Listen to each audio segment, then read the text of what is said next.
మన మెదక్ వెళ్తాం. మెదక్లో మా ప్రతినిధి సునీల్ మనకు అందుబాటులో ఉన్నారు. కాంగ్రెస్ పార్టీకి సంబంధించి అక్కడ అభ్యర్థి జహీరాబాద్కు చంద్రశేఖర్ ఉన్నటువంటి పరిస్థితి కనిపిస్తుంది. చంద్రశేఖర్ గెలుపు లక్ష్యంగా వేశారు. నామినేషన్ దాఖలతో బీఆర్ఎస్కు భయం పట్టుకుందని కూడా కొన్ని వ్యాఖ్యలు చేస్తున్నటువంటి పరిస్థితి కనిపిస్తుంది. ఇక అంత మరింత సమాచారాన్ని మా ప్రతినిధి సునీల్ అందిస్తారు. సునీల్ చెప్పండి. సంగారెడ్డి బీజేపీ అభ్యర్థిగా పులిమామిడి రాజును అధిష్టానం నిర్ణయించింది. ఈ నేపథ్యంలో ఆయన నామినేషన్ కూడా దాఖలు చేశారు. మరోవైపు ప్రచారానికి కూడా సిద్ధమయ్యారు. ప్రచారం కూడా ప్రారంభించేందుకు ఆయన ఈ రోజు నుంచి ప్రారంభించేందుకు సిద్ధమవుతున్న నేపథ్యంలో మనతో మాట్లాడేందుకు బీజేపీ అభ్యర్థి పులిమామిడి రాజు గారు ఉన్నారు. ఆయన అడిగి సంగారెడ్డిలో బీజేపీ ప్రభావం ఎంత మేరకు ఉండబోతుంది, మరోవైపు ఇక్కడ నుంచి ప్రత్యర్థులు కూడా కాంగ్రెస్ నుంచి జగ్గారెడ్డి, అదేవిధంగా బీఆర్ఎస్ నుంచి మాజీ ఎమ్మెల్యే చింతా ప్రభాకర్ ఉన్న నేపథ్యంలో ఆయన ప్రజాస్పందన ఏ విధంగా ఉంది, అయితే గతంలో కూడా జిల్లాకు సుపరిచిత నాయకులు స్థానికుడు పులిమామిడి రాజు, అదేవిధంగా ఆయన చేస్తున్నటువంటి సేవా కార్యక్రమాలు కూడా ప్రజల్లో విస్తృతంగా వెళ్ళినటువంటి పరిస్థితులు ఉన్నాయి. అయితే ఆయన మనతో మాట్లాడేందుకు ఉన్నారు. సార్, ఫస్ట్ ఆఫ్ ఆల్ మీకు కంగ్రాట్స్. మా ఛానల్ తరఫు నుంచి మీకు ఎటకెలకు టికెట్ వచ్చింది బీజేపీ తరఫు నుంచి. ఎట్లా ప్రచారం ఎట్లా పెంచబోతున్నారు సార్? ఖచ్చితంగా మన తెలంగాణలో ప్రజలు మార్పు కోరుకుంటున్నారు. అందులో ముఖ్యంగా మన సంగారెడ్డి నియోజకవర్గం ఇంతకుముందే మనం ఆల్రెడీ బీజేపీ గెలిచిన చరిత్ర ఉంది కాబట్టి ఖచ్చితంగా ఈసారి మన సంగారెడ్డిలో భారతీయ జనతా పార్టీ జెండా ఎగరవేస్తాం. మన ప్రధానమంత్రి నరేంద్ర మోదీ గారు చేసిన అభివృద్ధి పనులు ఏవైతున్నాయో ఇంటింటికి వివరించి ఈసారి సంగారెడ్డి మన జిల్లాలోనే మొట్టమొదటి విజయంగా సంగారెడ్డిలోనే బీజేపీ పార్టీ గెలుస్తుందని చెప్పి ధీమా వ్యక్తం చేస్తున్నాను. అలాగే ఏదైతే మహిళలకు కూడా 33% రిజర్వేషన్ ఇచ్చిండో చారిత్రాత్మక నిర్ణయం అది. బీసీసీఎం ఏదైతే ఉందో స్వాతంత్రం వచ్చినప్పటి నుంచి కూడా ఇప్పటివరకు ఏ పార్టీ చేయని సాహసము మన ప్రధానమంత్రి నరేంద్ర మోదీ గారు చేసిరు కాబట్టి ఖచ్చితంగా ఈసారి తెలంగాణ ప్రజలు బీజేపీ అంటేనే బీసీసీఎం కాబట్టి భారతీయ జనతా పార్టీకి పట్టం కట్టడానికి సిద్ధంగా ఉన్నారు. అలాగే సంగారెడ్డి నియోజకవర్గంలో ఇద్దరే కాబట్టి కొత్త వ్యక్తికి అవకాశం ఇవ్వాలి. కొత్త వ్యక్తి అయితేనే మన సంగారెడ్డిలో అభివృద్ధి జరుగుతుందని కాబట్టి ప్రజలందరూ కూడా ఎదురు చూస్తూ ఉన్నారు. ఒక వ్యక్తి అయితే గెలిచినప్పటి నుంచి కూడా 5 సంవత్సరాల్లో 5 సార్లు కూడా కలిసిన దాఖలాలు లేవు. ఒక అనధికార ఎమ్మెల్యే, ఆయన గురించి అయితే చెప్పాల్సిన అవసరమే లేదు. నేను స్థానికుని కాబట్టి ఖచ్చితంగా ఈసారి సంగారెడ్డి ప్రజలు బీజేపీని ఆశీర్వదిస్తున్నారు.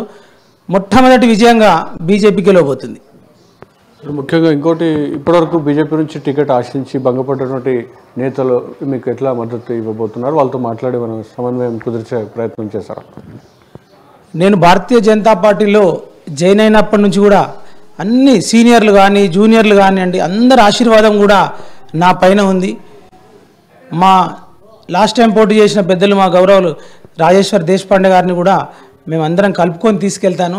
అలాగే పెద్దలు విష్ణువర్ధన్ రెడ్డి, వేణు మాధవ్ కానివ్వండి, అందరూ కూడా ప్రతి ఒక్కరు కూడా మా జిల్లా అధ్యక్షుడు నరేందర్ రెడ్డి గారు ప్రతి ఒక్కరిని కూడా కలుపుకొని ఎక్కడ వర్గాలు భేదాలు లేకుండా అందరూ కూడా పులిమామిడి రాజు అంటే ఖచ్చితంగా సంతోషంగా ఈరోజు పనిచేయనికే సంగారెడ్డిలో మన భాజపా బంధుమిత్రులందరూ కూడా కుటుంబ సభ్యులు సిద్ధంగా ఉన్నారు. ఈసారి ఖచ్చితంగా అందరినీ కలుపుకొని విజయం సాధిస్తాను. ఇంకోటి చివరిగా, అయితే మీకు ప్రచారానికి సంబంధించి కేవలం కొద్ది రోజుల్లో ఉంది, ఎందుకంటే మీకు ఆఖరి నిమిషంలో మీకు టికెట్ రావడం జరిగింది. అంటే నామినేషన్ల చివరి రోజు చివరి క్షణంలో కూడా టికెట్ వచ్చిందని మనం భావించవచ్చు. అదే మీకు ప్రచారానికి కొద్ది రోజుల్లో ఉంది. ప్రచారానికి సంబంధించి మీరు ప్రత్యేకమైన ఏర్పాట్లు లేదా ప్రచార జోరు ఏ విధంగా చేయబోతున్నారు సార్? ఖచ్చితంగా మా నియోజకవర్గంలో ప్రజలందరూ కూడా బీఫామ్ నిన్ననే వచ్చింది కానీ ప్రచారం అందరూ కూడా ప్రతి ఒక్కరు కూడా తానే క్యాండిడేట్ అయి కూడా ప్రతి ఒక్కరు ప్రచారం చేస్తున్నారు. మాకు ప్రచారంలో ఎటువంటి ఇబ్బంది లేదు.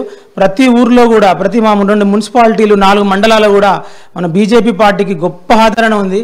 ఎప్పుడెప్పుడు ఎలక్షన్స్ ఎప్పుడెప్పుడు పోలింగ్ అన్నట్టు కూడా ఎదురు చూస్తున్నాం. ప్రచారానికి ఏమి ఇబ్బంది లేదు. ఏ పార్టీకి లేనంత ఆదరణ ఈసారి సంగారెడ్డి నియోజకవర్గంలో మా భారతీయ జనతా పార్టీకి ఉంటుంది. భారతీయ జనతా పార్టీకి పునర్వైభవం తీసుకొచ్చే దిశగా ఖచ్చితంగా అడుగులు వేస్తాను. ఎందుకంటే సంగారెడ్డి నియోజకవర్గంలో ముఖ్య సమస్య డంప్ యార్డు. ఆ డంప్ యార్డు సమస్య కూడా నేను ఖచ్చితంగా గెలవంగానే ఒక 3 నెలల లోపటనే ఆ డంప్ యార్డు సమస్య తీరుస్తాను. అలాగే మహబూబ్ సాగర్ చెరువు కూడా మనకు వచ్చే నిధులన్నీ కూడా పక్క నియోజకవర్గానికి వెళ్ళిపోతున్నాయి. అడిగే నాయకుడు అంటోడు ఎవరు లేకపోతున్నారు. కావున ప్రజలందరూ కూడా కోరుకుంటున్నారు ఒక మంచి నాయకుడు రావాలి, పనిచేసే నాయకుడు రావాలి, అందుబాటులో ఉండే నాయకుడు రావాలని కోరుకుంటున్నారు. కాబట్టి ఖచ్చితంగా మేము భారతీయ జనతా పార్టీ గెలవగానే ఖచ్చితంగా ఆ యొక్క డంప్ యార్డ్ సమస్యను కూడా తీరుస్తాను. అలాగే మెట్రో రైలు కూడా, ఎందుకంటే కేంద్రంలో వచ్చేది మేమే కాబట్టి ఈసారి డబుల్ ఇంజిన్ సర్కార్ రావాల్సిందే. ఖచ్చితంగా మా ప్రధానమంత్రి గారు మోదీ గారు, అమిత్ షా గారు ఆశీర్వచనాలతో మేము మియాపూర్ వరకు ఏదైతే శాంక్షన్ అయిందో మెట్రో రైలును మన సంగారెడ్డి వరకు కూడా, ఎందుకంటే ఐఐటి మన జిల్లాలోనే పెద్దది కాబట్టి మన సంగారెడ్డి వరకు కూడా ఐఐటి తేవడానికి కృషి చేస్తాను.